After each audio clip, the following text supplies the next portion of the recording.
Hello everyone, and welcome to our fourth novel reading of the Digimon Adventure novelisation, which is the English translation which was provided by Onkei. And we will be continuing reading Book 2 today with Part 2 of Chapter 4. Part 2. The Amusement Park of Goodbyes. The delicate water surface, with barely much humidity around it, reflected the blue sky, the whiteness of the clouds, the green trees, and even the hard rays of the sun with brilliance. It had a beauty to it. But on the other hand, it also appeared somewhat cold and distant. Suddenly, splash! A single, small rock was thrown into the lake. But the force of it was so weak that even the water slapping up sounded as if it did so almost apologetically. Only the rings expanded heartily from where the rock had met the water. Takeru Takeshi sat at the very end of the wharf where the swan boats were tied into place, his legs dangling above the water. He looked at the ripples his rock had made without really seeing them. From behind him, Tokumon cried out, "Takeru!" "I'm sure Pico Devimon will find Yamato soon. Don't worry so much." He smiled. There was no hidden thoughts in his smile. His truly and pure-heartedly meant what he said. But at that current moment, Takeru must have thought that this encouragement was faked, because he muttered reproachfully, "I don't think he will." Tokumon tilted his head, looking up at his friend blankly. That had to be the very last thing that Takeru wanted, and yet why would he say that? The child Tokumon could hardly understand. Just then, the sound of flapping wings could be heard approaching. "Sorry to keep you waiting," came the voice of Pico Devimon, a small bat-like Digimon that had gotten acquainted with only yesterday. Takeru hurriedly stood up and asked, "How was it? Did you find my brother?" Pico Devimon landed on top of the swan boat's roof and settled his wings. "Yeah, I found him. He was with the others." The others?" Takeru asked, looking astonished. "Let me see, what were their names again? One of them was named Joe, and another one was Sora. I forgot the others' names, but they were all there." Takeru asked, What were they doing together?" "Playing. They invited me to play too, but I turned them down, saying that Takeru had been waiting for a very long time." "And what did my brother say?" "You told him I was waiting for him, right? What did he say?" Pico Devimon gave him a pitying look. "Oh, okay. And that was it." "No way!" Takeru's mouth hung half open, stunned. "You're lying!" Unable to bear the sight, Tokumon screamed at Pico Devimon, bearing a mouthful of pointed teeth that no one would have ever guessed from his sweet appearance. "Yamato would never say that! Don't lie!" Pico Devimon looked back at him, cool and unruffled. "I don't care if you think that way or not, but he really did say it. And that's not all. He even said this: I hate Takeru." Hate me?" Takeru repeated, dumbfounded. Large tears welled up in his eyes, and they looked as though they could fall at any moment. As if to deliver the final blow, Pico Devimon continued, "So I asked him, why? And Yamato said, because he's such a crybaby." As if a fire had been lit, Takeru began to wail. He was so shocked by what he'd heard that he even forgot to bring his hands up against his eyes.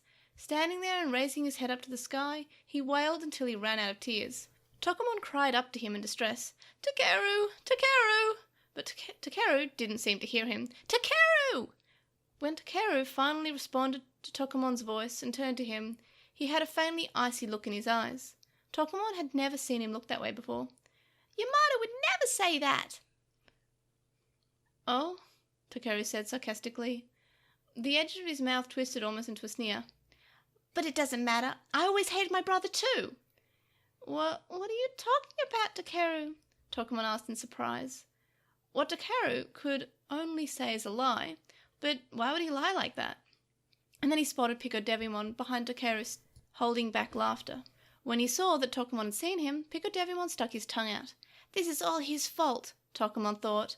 "I don't know why he's doing it, but Pico Devimon is lying." "Ugh!" Tokumon spat out bubbles from his mouth, which were aimed at Pico Devimon. He should have been able to avoid them if he wanted to, but Pico Devimon let the bubbles hit him and screamed out, "Ow, ow, ow, ow!" in exaggerated pain. "Help me, Takeru!" "What do you think you're doing, Tokomon?" Takeru yelled angrily. "Apologize to Pico Devimon!" Behind Takeru, Pico Devimon was wiggling his butt at Tokomon and slapping it. "No!" Tokomon said flatly, turning his head. "Tokomon!" Flapping his wings, Pico Devimon cut in between the glaring pair. "Takeru, don't blame Tokomon. I'm sure he's just feeling jealous about how you and I get along so well together." Turning his face at Tokomon, he said, "Right?" While the question was posed, there was a mocking sneer spread across his face. "No!" Tokomon lunged at him and tried to grab Pico Devimon with his teeth, but Takeru cried out, "Cut it out, Tokomon!" He hugged Pico Devimon safely towards him. "I didn't know you were such a violent Digimon," he said with strong disapproval in his voice. "But Pico Devimon was—" "Don't make excuses! It's not an Tokomon tried to make himself heard, but Takeru seemed to think that he was just being stubborn because he gave him a menacing glare. "Shut up!" That vicious tone made Tokomon close his mouth for an instant. Please listen to me," he pleaded, trying again, but Takeru had had enough. "No, I see what type of person you are now." A Digimon, apparently. And taking his Digivice, which he always carried with him from the belt of his rucksack, Takeru drew himself back as if to fling it into the lake.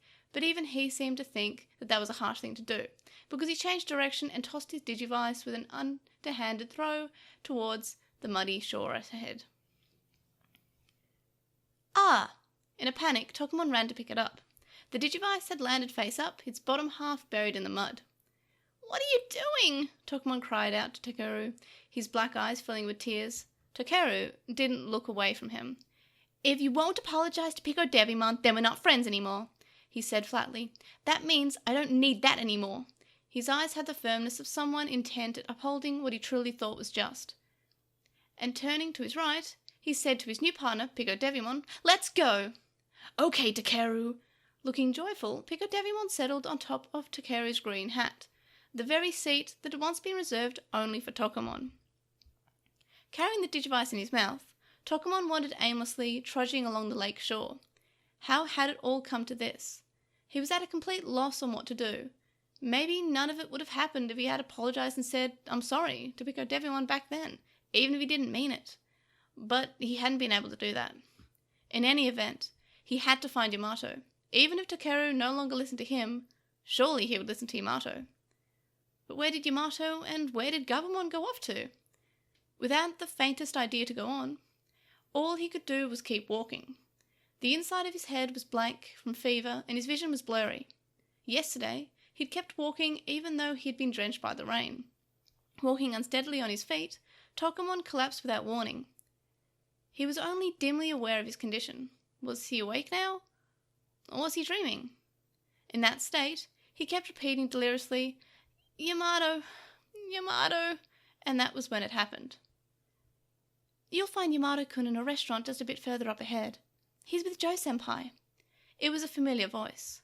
Raising his heavy eyelids and squinting beyond the white haze of his vision, he saw the faces of Sora and Piemon peering at him worriedly. "I'm dreaming," Tokomon thought. He had seen the exact same sight as this not so long ago. After Taichi and Metal Greymon had disappeared, some time had passed. For 2 straight weeks, they had searched the desert with Piccolomon for clues that would lead them to Taichi and Metal Greymon, with no success. Then one day, a sound that was similar to thunder erupted from the south, and the bright skies of the south had immediately, without warning, turned into pitch-black night. Since they also looked like black clouds, Joe had whispered worriedly, "That was a nuclear explosion, was it?" "It's Mugen Cannon, Pete!" Piccolomon said, almost as if to himself. "What's a Mugen Cannon?" Gomon had asked, but without answering, Piccolomon said, "I will have to part ways with you here, Pete. Something's coming up, Pete. If you go west, you'll find a lake called Temp Lake. I suggest you go there, Pete." And with those last words, he had flown off towards the south. It was with painful reluctance that the group did as Piccolomon said, heading towards the west. On their last night of camping out in the desert, before they reached Temp Lake, Tokomon was certain that he had been shaken awake by someone from a sound sleep. "Who's there?" It was Sora and Piemon. The two of them peered at Tokomon from above and said, "We're going to look for Taichi. Let the others know, okay?" and they slid out of his vision, leaving everybody. Tokumon thought that maybe what he was seeing was a continuation of that dream, and that's why he asked, "Am I dreaming?" Yes, Sora nodded, looking taken aback. She turned to Piyomon, her face turning grave. "Go find some healing herbs." As they waited for Piyomon, Tokumon voiced to Sora the complaints he'd kept inside. "It got so hot after you left, Sora. First Joe and Goemon left, saying they'd go and look for you." Yes, Sora nodded, looking for all the world as if she didn't want to hear any of it. Then, when we arrived at the lake, Koshiro and Tentomon left. Piyomon came back with the herbs. Sora took them from her, crushing them into a handkerchief until the juices ran, before carefully folding it into a wrap that she placed on Tokumon's head. Tokumon continued to talk, not noticing.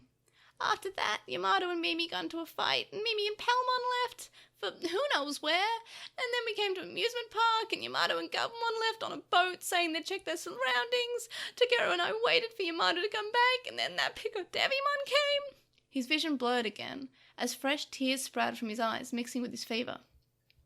Maybe he was hearing things, but he heard the sound of running footsteps, and then quiet. Tokumon kept talking anyway. "That Pico Devimon, he said he'd find Yamato for us, but then he came back and told us lies about how Yamato hates Takeru, and then Takeru took the Digivice and—" His story in jumbled bits. He broke off into sobs as he remembered what happened next. That's when he heard a voice he hadn't heard in a long time. "Taichi, it's Tokumon!" I was wondering who the Digivice was reacting to. Tokumon's eyes blinked open. He thought he'd been talking to Sora and Piyomon, but at some point, unawares, the two of them had vanished, and both Taichi and Koromon stood in their place. "I definitely must be dreaming," Tokumon thought. What do you think I should do now?" he asked. How do I get Takeru to understand?" Taichi and Koromon looked at each other. Then Taichi raised a hand up to his head, scratching it. Hey, do you mind telling me what's happening from the top? I have honestly no idea what's going on here." And there we are. That is part 2 of chapter 4. So it looks like we're completely skipping home away from home, and then we're just going straight to forget about it. So that's interesting. I wonder if we'll get to know what happened during home away from home, or if Taichi was just vanished. I don't know. But anyway, that was it. And of course, and as always, thank you very much to Onkei for providing these translations. I'll link them in the description, and you can find the translation all at digitalscratch.pmsinfirm.org, and of course their Twitter is at digitalscratch and then _. But of course it'll be linked in the link dump. So thanks for listening, and we'll continue on with part 3 of this chapter next time. And thanks for listening. So the link dump is of course linked in the description, along with our Redbubble, where you can get more than just shirts there too. You can contact us and stay updated. You can email us at LostinTranslationmon@gmail.com, or you can comment on this episode or message us on our website, which is LostinTranslationmon.com. You can also go here to check out our blog posts, our release schedule, and vote in any polls that we have.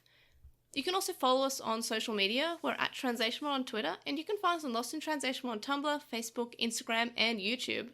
And of course, we have a discussion thread on With the Will, and a Reddit thread and Digimon subreddit. And we are also found on, I would say, the majority, if not all, of the podcast listening services that are around. So if you could leave a rating there, we'd really appreciate it. And you can also donate to our Patreon, which is linked in the description, from as little as $1 a month. And that gets you access to a listen Discord server, but there are higher levels with more rewards such as notes, early episodes, and more.